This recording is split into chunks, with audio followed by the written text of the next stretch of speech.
number one then, and number one now. You're listening to Heffron and Reed. Heffron and Reed. Rated number one podcast by the World Podcasting Federation and the Podcast Ranking Association. No, for reals. It says it right here.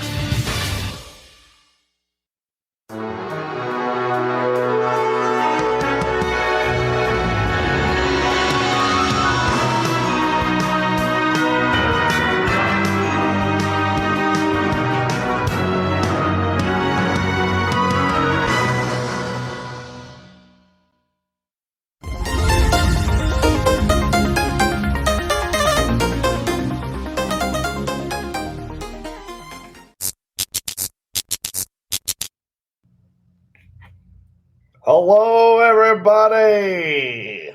It's your pal, John Reep here. Happy Thursday, September the 15th. Normally, I'm coming at you from a studio in Hickory, North Carolina, but I'm on the road. I'm all decked out in Heffron and Reep. You can get this at heffronandreep.com. But yeah, I'm on the road. I'm in Naples, Florida. I got a show tonight, 2 shows Friday, 2 shows Saturday, 1 show Sunday at Off the Hook Comedy Club. Come see your boy. It's a great club. They have delicious food, and you're going to have a good time. Guaranteed. That's a John Reep guarantee. But what are you watching right now? This isn't country-ish. This is Heffron and Reep. And I'm only half of this equation. And what is Heffron and Reep? Well, it's 2 comedians, very funny comedians. We both won Last Comic Standing. So we like to talk about comedy, our travels, and the world of comedy. We're also lovers of the 1980s. We're 80s kids. We're men of a certain age, probably like somewhere close to 50. And we just talk about that kind of stuff. It's a good time, and I think you're going to love it. Sometimes we give out promo codes, and we have a lot of great ideas for inventions, but no follow-through. But we'll come up with something awesome on this show as well. I guarantee it. But yeah, right now, Naples, Florida, come see me at Off the Hook Comedy Club. Now, let's get my boy up in here. Let's introduce the co-host, Mr. John Heffron. Wonder where he's at. Let's find out where John Heffron is. I don't know what to do with my studio thing here. Like, it seems like I get shorter, or if I stand up straighter. You know what I mean? I think it's just a camera angle. You're coming in hot, coming in high. Coming in like it's angled too weird, do you think? Not weird. It's just it looks like you're shooting from above, so it just gives the illusion that you're short. But if you came down, I'll figure that out the next podcast. Nobody cares. I technically look taller than you because my camera angle is coming up a little bit below eye level. Yeah. See how look at this. Look, I just look like I should be like I'm like a little kid. Mister, hey, do you want to? Let me try to fix that. So, randomly, nice to see you. See you, buddy. If I do that, you see all my toys up there, and then you only see like my head. Like, what if we do the whole podcast like this? I feel like that's like how I talk to my mom on FaceTime. Right, where you don't know. So, okay, so I will just do that, and it'll be a thing. I've got this little light right here. Can you see this? One of those. Yeah, I have that. I got this from my girlfriend, my fiance, Jody. Like she bought some, she signed up for some service that sends you stuff in the mail, once a week, like makeup stuff. And it came with this little vanity light, and now I have it. Does it look okay? Here's without it. Okay, let me look. Here's with it. Oh my God, it looks totally different. Like I get it now. I get it. Like in this. Well, I got this big one I'm gonna turn off. I'm just go dark. I got circles. So random question. One, nice to see. I want to ask you about Naples, Florida, Off the Hook Comedy Club that you're at all week. I've never been.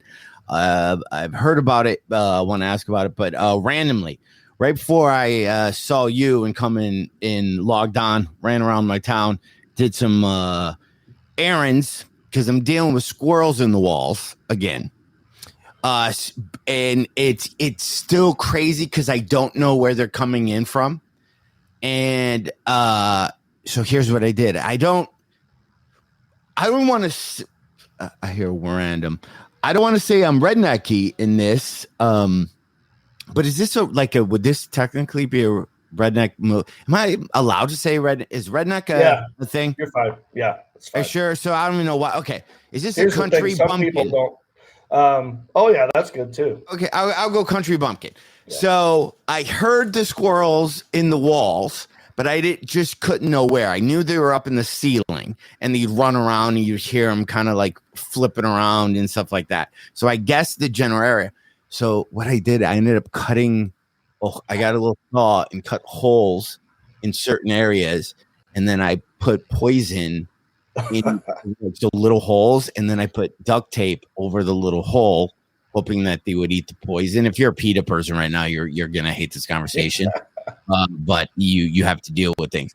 And then I took like a big rat trap, and I cut even a bigger hole, and I put it into the wall and closed the wall back up. Right. And then middle of the night, I was just kind of laying in bed. Then I heard swamp. I was like, oh, man. And then so middle of the night, then I opened up the wall and I take my flashlight, and all the insulation of the house looks like confetti because the squirrels have been running around in the insulation and like eating it. So I got one. Right. So then I got one of those old people clipper hand things where you pull the yeah, a little grabber. It's like I'm playing the claw game, and I'm trying to grab the dead squirrel at like 1 or 2 in the morning on a Lunesta, and then I put it in a bucket and I threw it outside, and then I loaded up everything again. Then I had painters come, and the painters were fixing wall, and they're friends of mine. And the guy's like, one guy goes, it smells like ass right here, and he's like, just in like a room that's completely clean and stuff. And he's like, it almost smells like it's coming from the ceiling, and just in my brain, because I didn't tell my wife I did it. Huh? I'm like, oh my! I didn't even think about once I start killing these animals with poison in the walls that they're going to die, and then they're going to decompose. Yeah, if you don't get them out. I don't, but I can't. It's up in the ceiling, and the hole I made to put the little poison is like the smallest. It's like, you know what I mean, like a pen. I just kind of stuck it in there. So now I don't know what to do. Now I have death walls. You know what I mean? Like already, a week ago, who my wife said was one of the funniest podcasts that she's heard when we were talking about the spirits and me cutting up my old mattress with a pocket knife, basically. But now I've taken it to another level where now there's, creatures. But I don't. Now you have it's like pet cemetery in your house. Well, then we're outside. My stepdaughter was over yesterday, and we went outside we have like 2 porches. Went out the screened in one, and 2 groundhogs were just staring right at us. One of the groundhogs ate through the wood door and was literally on the screened in porch. So I'm being attacked. You are. I don't like killing things. I don't like killing things, but I don't know if I should unleash, because I bought traps. That's what I was going to tell you. I went out to buy traps, but then I'm like, if you buy traps, then I got to throw the animals in my car and drive 50 miles away, right? Or I got to shoot them. Yep. And then I can put them outside, and the coyotes and stuff will eat whatever is there anyway. So I'm kind of feeding. This is where it gets a little, if you got... Well, that's mean that you can do that. I'm like, well, you kill flies, don't you? You kill flies, and you can't. So it's gonna. But skip everything I just told you. I ended up at a comic book store. Went in there, showed a guy a picture of some of the comic books that I showed you months ago, and some of them are worth a lot of money. So my question is, do you sell them if you think they're a lot of money? Do you hoard them and hold on to them, or do you go, hey, I bought this for $1.50 when I was 12, and now it's worth $1,300. Right.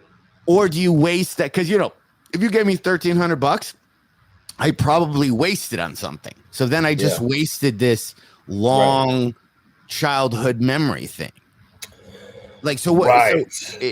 So would you? Let's say you had, or let's say I got doubles, right? And I could go in and just sell some for like $2,000. I'm just making up money. That seems like a lot, but some of them are like worth a lot because some new TV shows coming out. The guy was telling me, he's like, "You got that? That's going to be a TV show." What? Yeah, you can't even. That's really hard to get. What?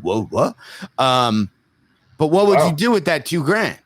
Like if you sold it, like you waste it, or do you throw it back into yourself to go, okay, I sold that to do this? Do you put a down payment on a I don't know. Well, I would start by everyone's situation is probably different, like where they're at, what they're comfortable. Are they comfortable? Do they need money bad? If you don't need it right now, I would hang on to it.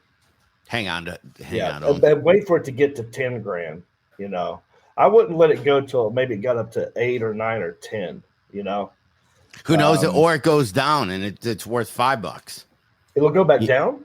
I have known nothing about comic books, but I think they can. Do you get old? You know what I mean? I did always. As time passes, they get older, so they get more valuable. That's kind of what I thought.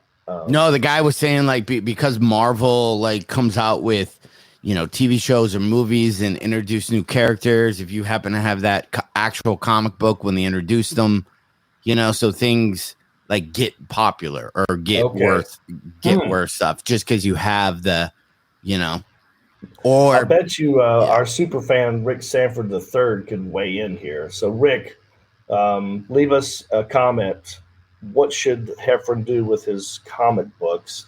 I don't have much information in that world either, but how many do you have?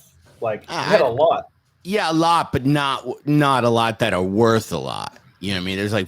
There's like 5 probably really good ones that I, got lucky as a little kid. So I'm just going to or do I give them to my nephews who are in 3rd grade, 4th, like.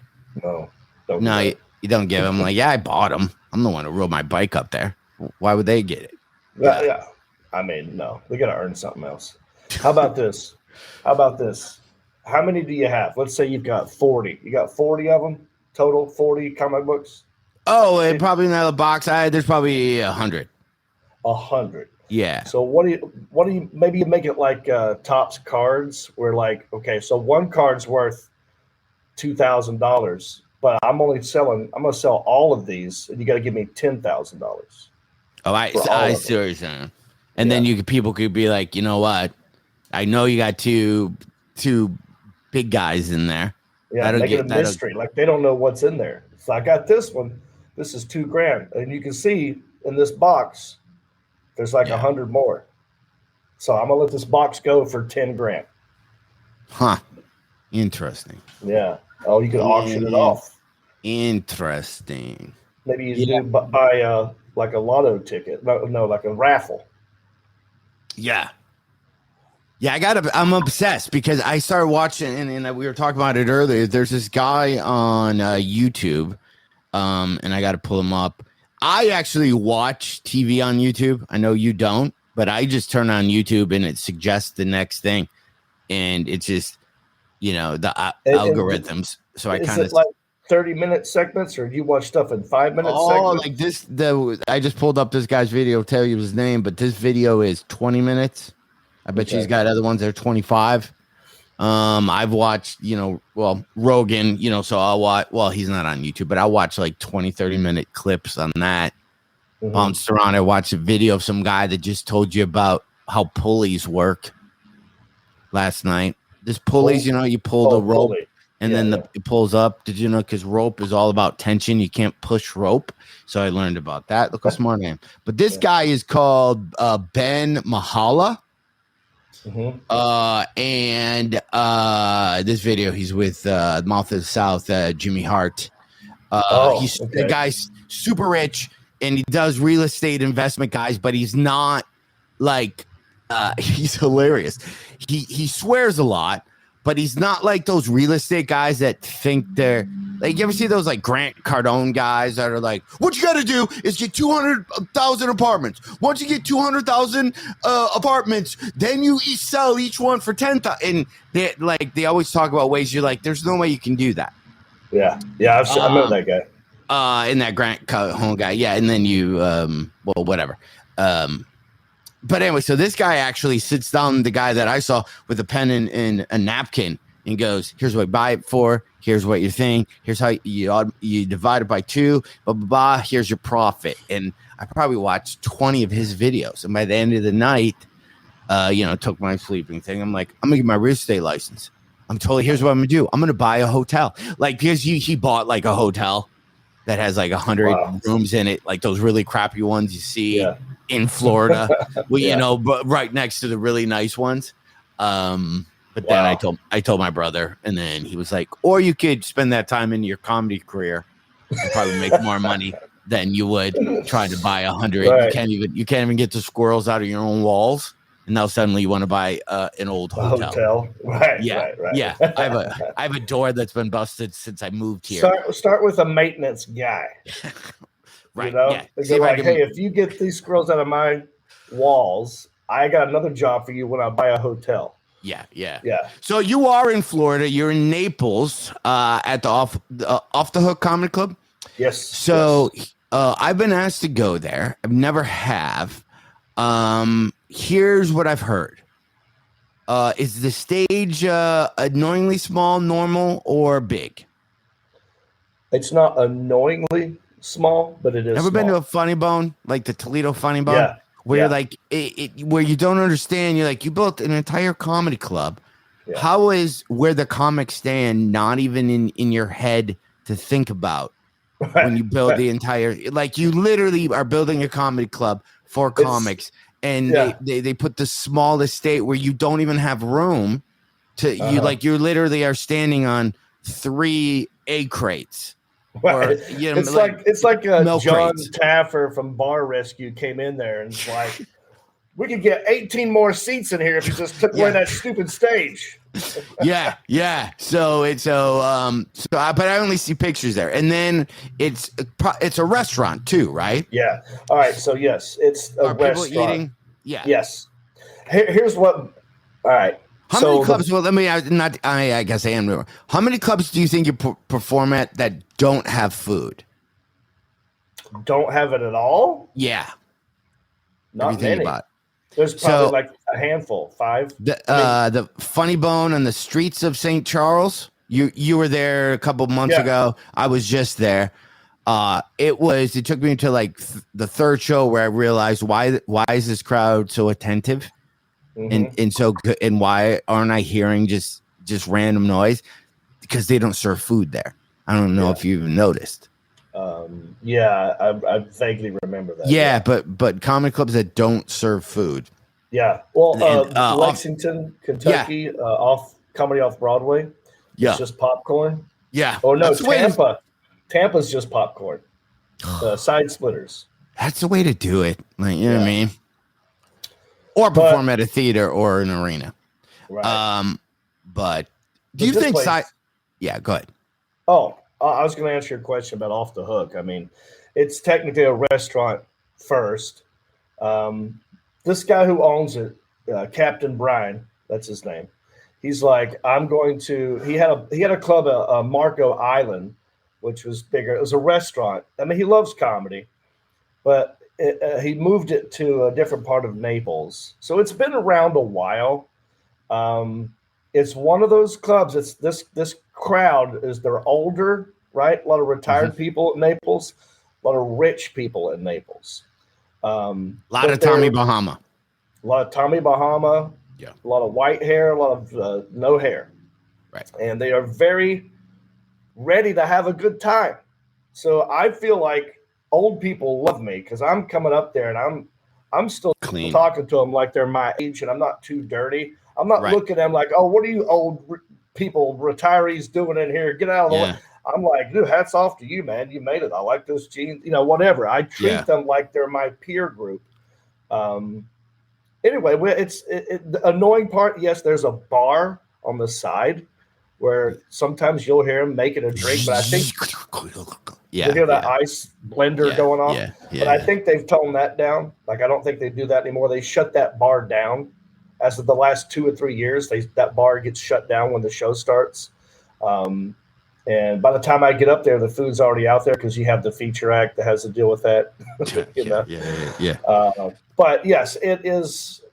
I think that if you came here one time, it would take you like 1 or 2 days to get used to it, and you'd be like, "This is fantastic." The people are nice. The food is fantastic. I come, I do my show, I bounce. It's real simple. You ever do Port Charlotte, Florida at Vasantes? Okay, so that play. I mean, the average age of the people that show up, at least for my shows, there are 70s. I mean, if you see somebody in their 60s, you're like, "Oh, that's the young table. They're probably going to cause trouble." But I think they appreciate it more. I think they really look at it like, "Oh, wow, this guy came all the way from Detroit to Florida just for us," and I'm very appreciative of this. But think about what that age, and I've been thinking about that age of people a lot lately. The 70, like my dad's age, in even older. My wife is working with that like age group, and the story she tells me about, guys she talks to who's 90 something, and I don't want to review. It's her stories to tell, but I just kind of think about, okay, imagine being, 80 or 90 years old, right? You at 50. Sometimes in our heads, it's easy to go, "Oh, I'm older. I'm getting older. I'm in my 50s." Okay, this guy that my wife kind of talks to, that she, he's at the place that she works, is 92, swims every day, and I was telling her at dinner, going, "Okay, think of your life that you've lived up until now, every memory from 0 to 50. You've gone through a lot of life. Now, just almost double that." Right. And that's what that guy has. And he's swimming like, so whatever you think, like, "Oh, I went through this and that was this phase of my life and this," you have like almost that what you've lived now with technology and with health and doctors and medication. And if you kind of keep up on things, you can run that clock almost as much as we've done it now. Yeah. Which is crazy to think about when you're like, I'm getting, boy, as a comic, all these young comics, they're on, I guess I'll just kind of fade away. And then you go, there's 90-year-olds that are going to the gym, swimming, doing stuff, having, girlfriends. Like this guy was like 90 something, has a girlfriend. Like, I don't want to reveal too much of where my wife works or what, but so we'll make some of this fictitious. But, maybe or maybe not, the guy kind of just got in trouble for putting powder on his body after he swims, and you're not allowed to put powder on. So if somebody came and told you, "Mr. Reeb, could you not put powder on in your 90 something?" Wouldn't you be annoyed? Because how 20 somethings annoy people 50 plus, like people always millennials. If you're 90, you're annoyed by a 65-year-old. Like that's your millennial that bugs you because they're 30 years younger than you. That's your millennial. Yeah. Some young like 65-year-old 65-year-old doing dumb 65-year-old shit, and you're 90 something. Right. Right? Yeah, don't talk to me about powder, son. I invented powder. I'm going to put this powder on anytime I want. And then he had the powder, because he had a girlfriend. And then I started thinking, like, man, like if you're 90 something and you have a girlfriend, well, one, to even be 90 something and be out and swimming is, to me, just seems amazing. Yeah. Right? Yeah. But then if you're in a relationship in your 80s, a new one. Right. Probably because unfortunately you get a certain age, your partner that maybe, people start to pass and But like, do you think they still 80 somethings get in dumb relationship arguments? Do you think it ever ends, dude? Because I'm like, think about when we were 16, you're like, this is I don't want to have this conversation with this girl. I got to go to class. This is dumb. And then you get older and then you're like, oh, the conversation never goes away. Like, I think it does. I think it never, yeah. I'll tell you why. Wait. What do you think it does? Do you think it goes away and then you just, or do you think 80s and 90-year-olds in new relationships have the same new relationship arguments? Am I making sense? Like, yeah. Well, I can only speak from what I've seen with my mom and dad at the skilled nursing facility. Okay. Yeah. Now, my mom and dad have been together over 50 some years, maybe 60 or something. I don't know. I mean, my dad's 77, my mom is 72. They got married in their 20s or something. So they've been together forever. And I'm amazed at the conversations that they still have and the bickering that happens. Like I sit back and go like, this is an argument that I would have had, 20 years ago. And now they're still having this same argument. And I stop sometimes and I love my mom very much. I have to pull her aside sometimes and go like, why are you even engaging in this argument? I mean, first of all, he's got brain damage. So you're arguing with someone who maybe doesn't even understand what's happening. Right. So I don't understand why it happened. It happens a lot with them. So I think it will happen now if it's a new relationship at that age. Yeah, that's what I'm fascinated about. about. I'm not sure. Is it the same? Like, I guess I don't know why I'm thinking it would be different, but if you're 80 something, okay, and I want to put it to that age because, like, I understand 60. I have friends that are literally turning 60. So now, I mean, 60-year-old. If I asked you when you're 20, you might as well be 150. Yeah. But like 60, you go, no, I know a lot of people that are in their 60s that look pretty young and they kind of look like, so you start to get it. So maybe I'm way off on 70s. My dad golfs every single day and goes out as much as probably I did in my 20s. Yeah. Right. And he's in his 70s. So maybe I'm just completely off on this. That's why 80s seem like a whole different like realm to me. Like it seems, but if you think 80s is where I just don't understand that age. Like I get like, okay, 50s you're like, I don't know. I kind of feel the same way I did when I was in my 30s, to be honest with you. Well, I mean, mentally, you mean, yeah. Yeah. But 80s, like if you live in a retirement, not even a like a hospital type scenario, they have these like the villages down in Florida. They have these basically dorm rooms for older people. Right. So put you at that age and you're 80 and you meet somebody at the movie night or ice cream social or the line dance, whatever. I'm just curious of how all that goes. I think it's exactly the same. The more that we've sit here and talked about it, the more I've started thinking nothing changes. Like it's starting all over again. So the exact same anxiety that you would get from meeting someone is the exact same anxiety you would have got when you were 16. Same thing probably happens. Same courting probably happens. I mean, it might be different that they're not doing it on Snapchat. They're doing it face to face like they used to do it. My question is, I think a lot of it has to do with the ability, if the ability for sex is still on the table. Well, now, at what age? I mean, we have drugs. Yeah. But at some point, maybe that won't work. Well, and this statistic comes up all the time that there's in most nursing homes or these living places. Because when I think older people going to live somewhere, I automatically think it's because they need help and they're kind of in a hospital thing. There's a whole different realm of where people are just 85 and healthy and they don't need, super assistance. They're fine. They're not in, and in those type places, STDs are higher than most college campuses. Right. Yeah. They're getting it all. They're not protecting themselves. They haven't figured out. Like so sex is on the table. So if that's part of it, then I would imagine that they're the same feelings that you would get in a new relationship in your 20s are the same feelings you would get in your 80s. If sex is on the table. Because if sex wasn't on the table, it might be like I'm just going to meet a friend.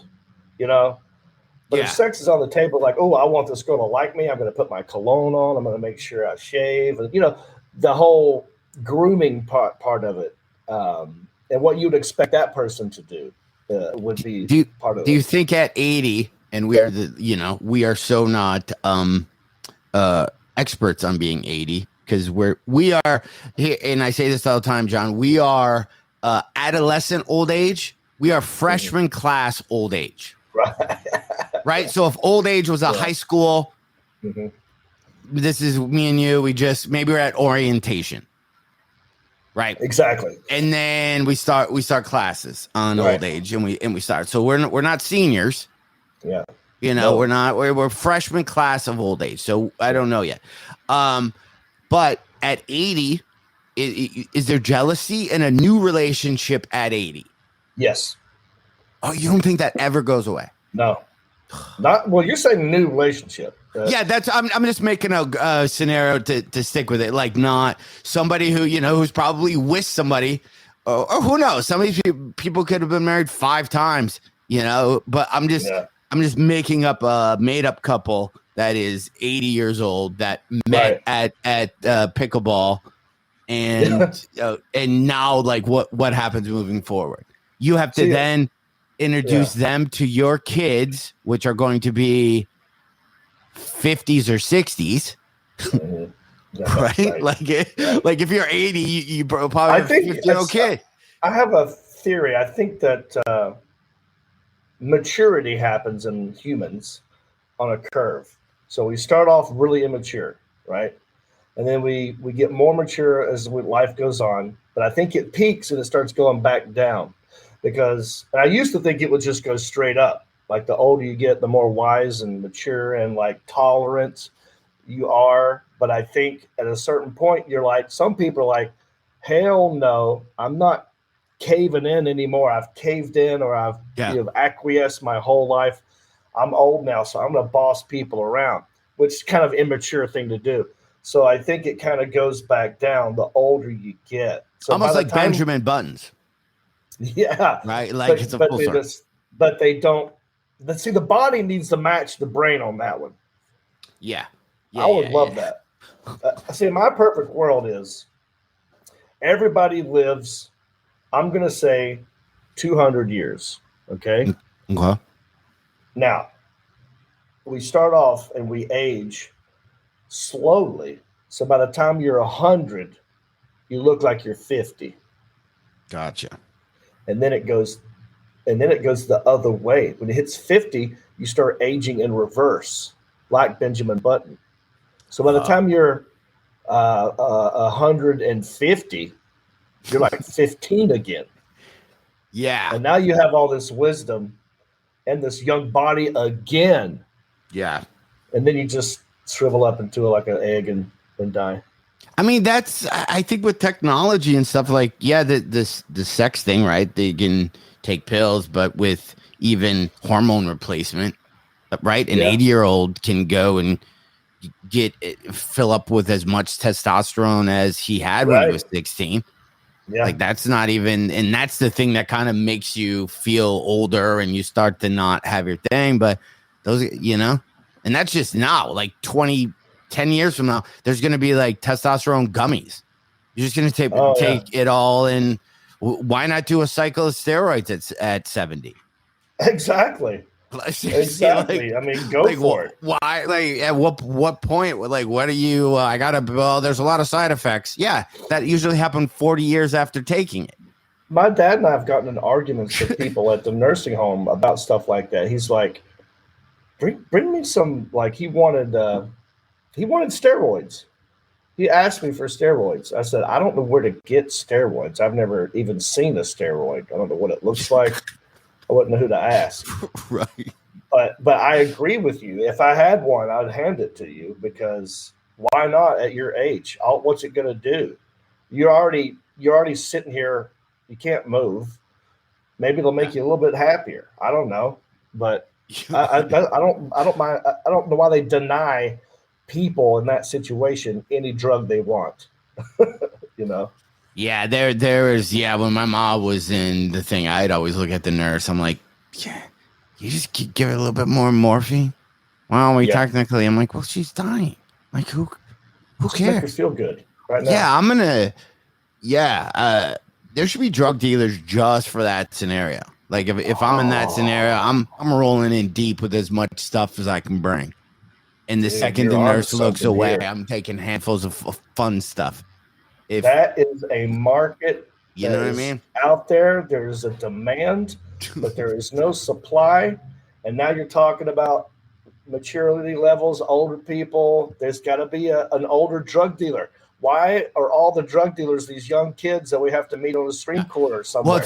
The older drug dealers are like the Pfizers and stuff like that. But I mean illegally, black market, like it is now. Well, you don't have to pay it, go through your subscription. You don't have to pay a pharmacist. You don't have to go through your insurance. You got a little extra cash. You call Carl. What would be an older, like an 80-year-old, if you were to do something? What would you do? Like the health risk would be kind of high. You couldn't do anything that's going to get your heart rate up, or you're going to, you know what I mean? Well, you're what you want. They got to come up with it. They should come up with, there should be a recreational drug. I guess pot would be the closest thing, but for like 80 plus. Yeah, where it's not like cocaine. It's not like ecstasy or figure it out. Make something that's all of that. I would say, they need a new drug for that age group. I agree, but I think the closest thing you got there is you might just want ecstasy, gummy ecstasy. You couldn't do that at 80, or could you? Well, those guys, an 80-year-old guy was probably, what's the math on that? Was 20 or 30 during the 70s. So they already did they've already sampled a lot of stuff. Yeah. Like stuff that doesn't even exist anymore. Like Quaaludes. Quaaludes. When I worked with Danny Bonaducci doing radio, he always brought up Quaaludes. And I was fascinated. And he would tell stories. And you're just like, why did that go? Like, why did that go away? Like, I don't understand. Like, if it was so, or I heard Howard Stern people talking about it. I don't even know what they look like, and I don't even know what they did to you. But everybody did that. I think they made you just lay around. Like, I don't think it was energy. I don't think it was feel goody. I think it was maybe like the first origin story of like Xanax. Maybe, I don't know. No idea. I don't know. I think of the scene from The Wolf of Wall Street when they were taking the Quaaludes and they took too many and they kicked in and they were trying to. Oh yeah, when they were like crawling on the get off the phone. And he's crawling. Yeah, that's a good scene. Oh, who knows, man? Maybe. I mean, we're not inventing anything. Maybe if you like are rolling at a retirement community, there's already those guys. You think there's already like black market illegal drug dealers? I don't know if it's illegal, but like it's like chocolate. I mean, it could be some weird thing that you just that you're just not allowed to have. The thing is, they keep such tabs on it because when I watch them when I'm visiting my dad, because he gets a pill, I think maybe once or two, maybe 2 or 3 times a day or whatever. It's like Oxycontin or something, something like that.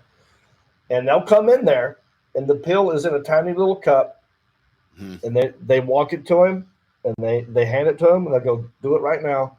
He's got to do it, and then they walk out of the room. It's not like, oh, here's a bottle. I'll just sit right here. You take one whenever you feel like it. They're very regimented. So I think we need another guy who's like, dealing. They're only going to give you one. How many do you need? That's what we need. We need like that guy. And what would that guy look like? Does he work for the nursing home? Is he some guy who's like in the nursing home, but he has access to drugs because his son is a drug dealer as well? I picture it like if we were to do it like as the like a 90210 type show, but for people in their 80s. You know what I mean? I picture if we were to do a drug dealer character. They should do that. They should wait for all these characters to get 80 and then do 90210 again. Yeah, like everybody moves into the same condo park. Wait that long and then come back. That's when you come back. I'd watch that now. You know what I mean? Like they're all I picture it like a woman. Like just a very flamboyant like woman like who wears like bright colored stuff and a lot of jangly wrist like bracelets. And she keeps it all in a purse, and she's got a purse. And when we show up at her house and you ask for your thing, she goes through each bottle because she can't read it. And then the deal is she has so many drugs because she's been married 7 times Yeah. And it was all her ex-husbands. Yeah. Every one of her ex-husband had all these scripts. Uh-huh. So then she amassed this huge amount. She just keep coming in. And yeah. I see her. Oh, too. that's a great character. Yeah. Yeah. So then she's got the little compartments that have Monday, Tuesday, Wednesday. And she just goes, and then all these dudes and women show up. And, there's one guy who shows up. Is she does she live in the nursing home or does she just visit? I think she lives there. Yeah. I like but it. she kind of, but she be a resident. Yeah. But she kind of runs it. Uh-huh. She kind of runs it. Yeah. And people go to her if they have problems. Like people will go to her and be like, hey, Cheryl in 17B plays the news too loud. I really need to go to sleep. And then so this woman is like stops by Cheryl's and it's like, we're gonna need that. We're gonna need the we're gonna need the what? And then the next scene you see all the orderly people running in and that 17B isn't waking up. Dude. Oh, no. Did you just Well, if it's our first, if it's the first season, first show, we got to kill off. We got to set it yeah. There are murders in the building, like Steve Martin and Martin Short. Yeah, somebody's got to go. But I see her with just all her ex-husband's scripts. When you were describing this lady, I was thinking of the wife of Mr. Roper from Three's Company. Yes, yeah, mixed in with Al Bundy's wife. Yes, yes. Now that's if we go the female version. Okay. Now, if we go the male version of this, I think it's somebody like John Goodman from that movie Airplane. Remember when Denzel Washington flew the plane upside down? Yeah. But he was a big alcoholic and also did some coke and had to go hide for a little while. But his buddy John Goodman was his drug dealer that showed up with a tackle box full of stuff. Like, how do you want to feel today? Like he had everything. If they had to smuggle it in, or you could do it. Yeah. And whoever does it, dresses, maybe if it's an outside person, here's how you get all the contraband in. So let's say the nursing home type place is super kind of strict. Yeah. I mean, almost not like a prison, but just, you got to sign in every time you come in. Right. No kids are allowed after, there's kind of a lot of rules where somebody it always gets delivered in Amazon Prime boxes. Yeah. Somebody fake gets the box. So then when the Amazon guy comes in, this guy puts his supplies in the Amazon box. Right. So that way it gets past the front desk people who sign people in. And then it goes to whoever our character will be. Somebody in the lunchroom.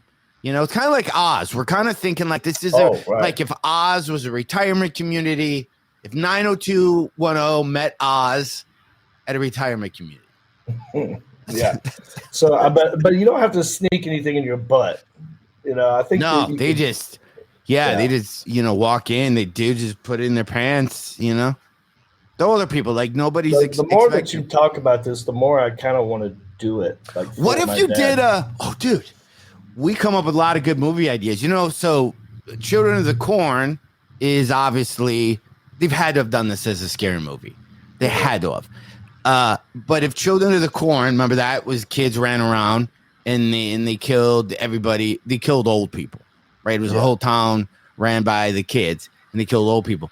What if these older people, all right, now we've turned this into a scary movie. It's no longer a fun kind of weekly soap opera fun thing. Now we're making full on we'll call it Greenville Village, something village, because the word village can always and it's retirees that live in this place and they start to kill everybody under a certain age. Yeah. So everybody, it's like Logan's Run from the 70s was everybody over 30 died because they didn't want anybody. Did you remember that movie? From the 70s?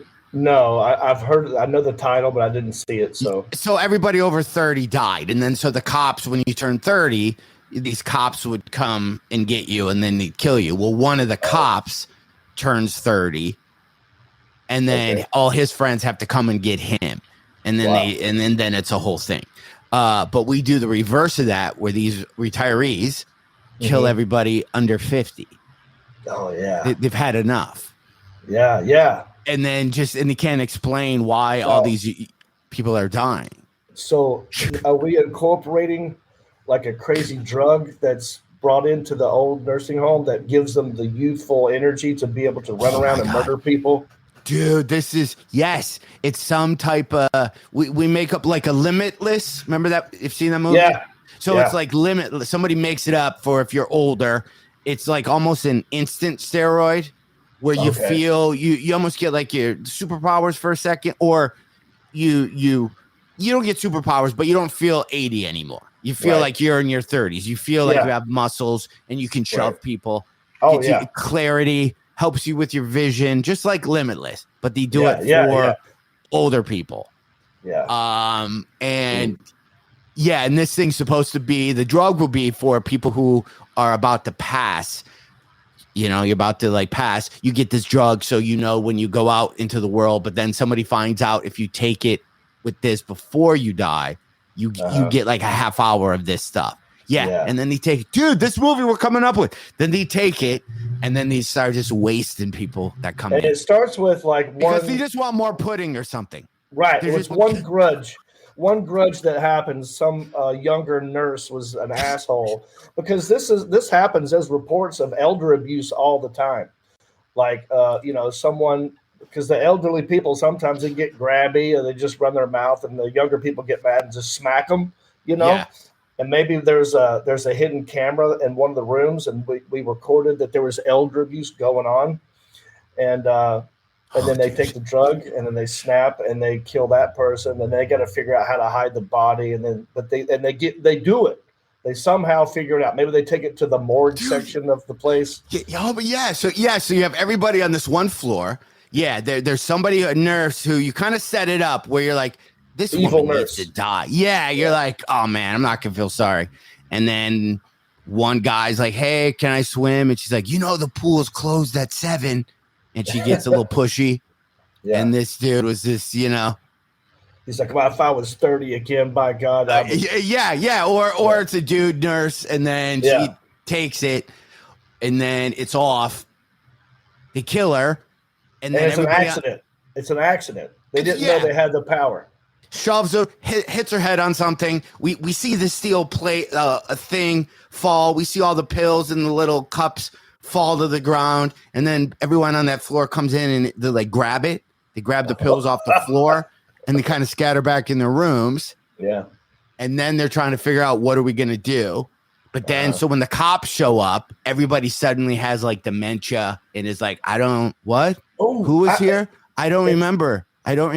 Like everybody's just like, who are you? Like they just start really playing into that they're old, but they're exactly. It's kind of like, remember Cocoon? Yeah. So if Cocoon was a scary, evil twist to it, Cocoon was all about, isn't that nice? These young people and these old people feel young again. That's sweet, but we're gonna do it like, they're gonna murder. No, they're people. Done. They're so sick of our music. They're so sick of just whatever. Yeah. And then they all go out and they start. Yeah. You make it almost like you add a little bit of John Wick in there. Can you imagine if right? Like they're, I mean, you've seen those movies like Red. You see that with Bruce Willis. Have you seen like Red? There's Red 2. Oh, I know of it, but I haven't seen that one either. Dude, you have to watch them. They're so good. Okay. They're older assassins, and it's so good. Like and they meet back up. Oh wow. I'm trying to look up this movie that I saw that was by M. Night Shyamalan, and it was basically not The Village. Old. It's not called Old. Oh man, The Visit. The Visit. Oh, this already exists. This whole no. No, this doesn't exist. But I'm saying, since we're going horror, scary, creepy, we put a twist in there, like an M. Night Shyamalan always has a twist. And old people can be scary and creepy to young people, and that's the whole show. Is the whole movie, The Visit, kind of plays off of that. About like the creepiness of old people sometimes. Like, don't be a weirdo, creepy person. But we put a twist in there, like M. Night Shyamalan's what I'm thinking. I don't know what the twist is. But then you could right. So then we don't know if we are if we either fans are rooting for these old people who are starting to kill people, or is it worth it, or the drug just makes them scary and it's just scary. But then they leave the retirement village, right? They've figured out a way, almost like the mafia. They figured out how to get rid of bodies. Here's what they do. They kind of younger people come in, and as long as the younger people are cool and nobody's kind of an asshole, nobody dies. They're not murderers. They don't go around and just stab everybody. Right. But then, all the restaurants during COVID, nobody was working at them. They all get jobs at like a McDonald's type place. Oh, yeah. These people from the same place, town. And they take over, and then these other old people other states. Yep. Yeah, and then they're in the hamburger place, and then then we get crappy orders. Then it just starts expanding until eventually the government's got to surround the town, because there's I want to put a scene in there, a scene where it's like you've heard "kill them with kindness," right? You've heard that before. Mm-hmm. So I want that to be an aspect of it where they were brought up with manners and respect for their elders, and they're getting mad because this younger generation is not doing that. So as they're stabbing a young person, they're smiling and they're like, "I'm sorry you did this to you. I have to put," they're still nice about it. Oh, when that creepy grandma voice, it's like you're just. She's like, you're just the cutest thing. Swamp. But they kill you, maybe stabbing. If you heard that, you're like, that sounds horrible. You get them, one guy just kills people with his cane. He's got one of those canes you can't knock down. So that's he can spin it. He smacks it. One lady has those brooches, different animals, and she takes it off her thing. Everybody almost has an old person superpower. Oh, I love it. Yeah, there's a hat that's got blades on it, like Odd Job. I love it. And just old guys just, slip on shoot. That's just how one guy just runs people over in his electric scooter thing.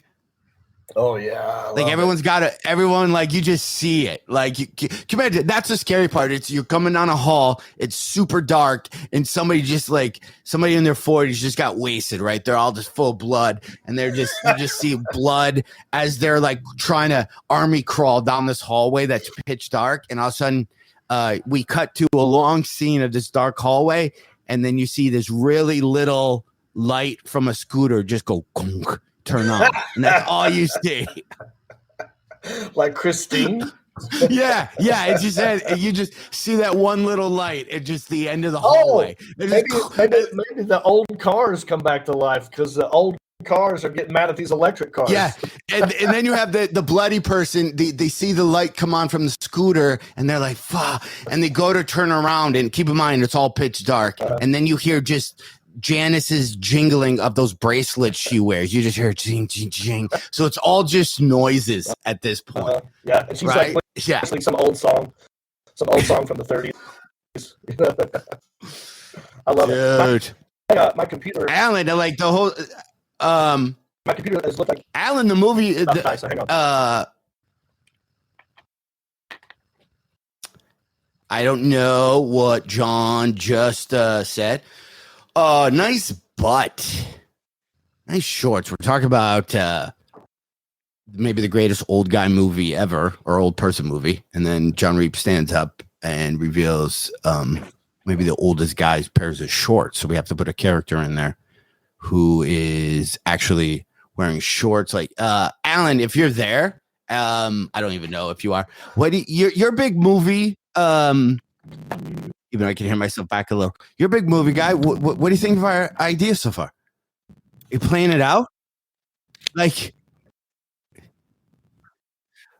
There's some good notes. It seems you'd shoot it in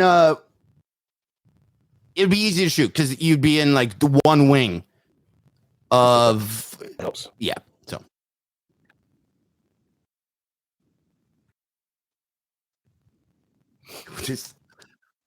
We'll just make a whole generation scared of old people. Yeah. Yeah.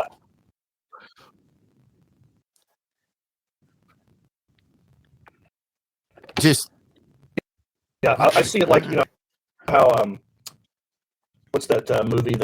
The guy from Key and Peele who started making a bunch of scary movies. yeah. About John, we have two. Yeah. We have two what? No, we have two scary movies now. We have two scary movies. We have this one, and then we have the sleep study one. Right. We could literally shoot both of them in the same exact building because they would take place in the same. So we need funding. We need to get a hold of John Snyder. We need to go find an old and we will shoot it. Village retirement home that has been shut down, but the infrastructure is still there. Yeah.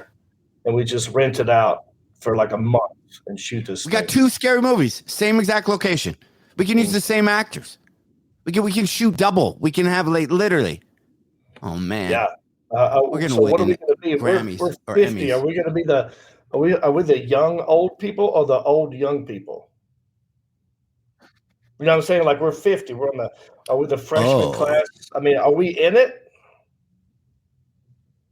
You know what I mean? That's what I'm wondering. Are we in this thing? I think. Yeah, so I think we'd have to think that out. Like we are in it. Like when we get funding for this and shoot it, we're in it. But somehow we show up there together. I don't know why. Maybe we're like, we'd be too young at our age. Maybe we're the ones who We gotta be cops, dude. Right. Oh, and that's the thing. They like cops. They just don't like because they're okay with our age because we're the brand new old people. Yeah. So they spare us. But if you're under 50, you're fair game. Yeah. So 50 is the cutoff, and we're 50, so we're fine. And maybe we're cops, and maybe we come investigate something. We could be. No, I think we're too old to be the drug supplier. Like I was envisioning some kid, like who hustles drugs on the street. You know, he's a coke dealer. He's whatever, but he also has access to other drugs, and he supplies that drug to his mom, who is the one in the nursing home that has. No, because she had prescriptions. I like that one better. She had prescriptions from her ex-husbands. Yeah, that now we don't know. Yeah. If she actually why did she have 7 husbands and why they all are no longer with that's us? a whole nother thing. Right. So it's a whole side thing. But you got to introduce some futuristic drug that doesn't exist yet, makes it fun. Yeah. And it makes these guys crazy. And then we either have to visit somebody, or do you want we're too. We could be older guys. We could be like the John Wicks. We're in the younger end. Mm-hmm. But it's not a rest home. Are people sick that are in this wing? It's not like a hospice. I think it's more at stake if it's a nursing home, because then you got guys who are in wheelchairs. All of a sudden they pop up and they're whipping ass, as opposed to someone who just looks old and now can whip ass. I think the stakes are higher. The stakes are higher if it's a nursing home. Yeah. Yeah. It's a nursing home. Or you just, I'm going to switch it up here. No, nursing home, but to make it them likable, you do it like Ethan Hawke, there was all these movies where he had to protect the jail. Like they had a prisoner that was in this jail, and then all the Russians were coming to get that prisoner. So they had to defend this thing. So you have all the nursing home people in this nursing home. Everybody who works there are shady. They're shaving money off from the city. They're being assholes to the people in the so everybody who works there are kind of like bad Russian, not like mafia-ish type people. So we're not fans of really anybody who worked there because they let the air conditioning run for no air conditioning and it's 90 degrees. And they don't fix it all summer. Yeah, so you kind of see this horrible, how they treat everybody. The food looks like slop. Yeah. And then somehow this drug gets kind of kicked in. right? Somebody's like grandkid that. leaves the drug around or something. Somebody visits, and then it's this new Yeah. form of ecstasy that's out, but that, and one of the older people take it thinking Got it's their steroids sleeping mixed medication. in. Yeah, they think it's their sleeping medication, and then they beat the shit out of one of the people, and then everybody on the floor takes it, and then they literally take over this entire thing. Yeah, Dude. and the village is called Shady Villages. Yeah, or Shady Acres, or Shady or Acres. and you just make it John Wickish, but with just old people. Like you don't even, because it's opposite when you see older people fighting in movies. You're like, oh, like Keanu Reeves, I still buy. Like I'll buy that. They can do John Wick until he's 70. I'm like, I'm down. Yeah. But to see somebody who looks, though, we got to make sure our actors aren't just younger people that they they have to look, the age, and they just beat, and then yeah. I love it. All right. So that's the second film. Now, leave it in the comments section. Now we need $200,000 from everybody listening. If you like to be part of it, we'll put you as a producer. We're going to start a GoFundMe page. If you want to be in the film, a donation of $2,000 will get you as an extra somewhere. But yeah, now I got to tell my manager that because he came to see me in Oxnard, and he wants me to write a script. But really just back home, hanging out with Dad, the stroke and all that stuff. Yeah. But this could be a side, It's a side hustle, dude. I mean, people crank out scary movies all the time. We're going to miss this Halloween season, but, Yeah. Let's just fucking shoot it, man. Let's just do it ourselves. Dude, it's a great story. I know like 3 stunt coordinators. I already know the fighting in it's going to be the best part. Okay, let's ask the audience. Do you know, we need a location scout. Do you know of an old nursing home that is shut down? It's not there anymore, but the building's there or something like that? If you do, holler at us. Let us know where it is. And if we get John, I know we're going, but how much money do we need? I don't even know how we figure this out. Yeah. The only movie I was going to look up, that guy I told you in the very beginning, the real estate guy. He knew somebody who was paying for a storage unit that was paying for 3 storage units. And then he convinced the guy, just buy a building and throw your crap in this building because you're paying the same amount in the storage unit than you would if you just own this thing and you just throw your crap in it and don't even ever do anything. So maybe we look for an old retirement building like that, and we just buy that thing, dude. We baller it up. We buy it. We pay it. We shoot the whole movie, and then we sell it at the end. We resell it when we're done using it. Oh, and we make money on the selling of the building, but not the movie. Yes.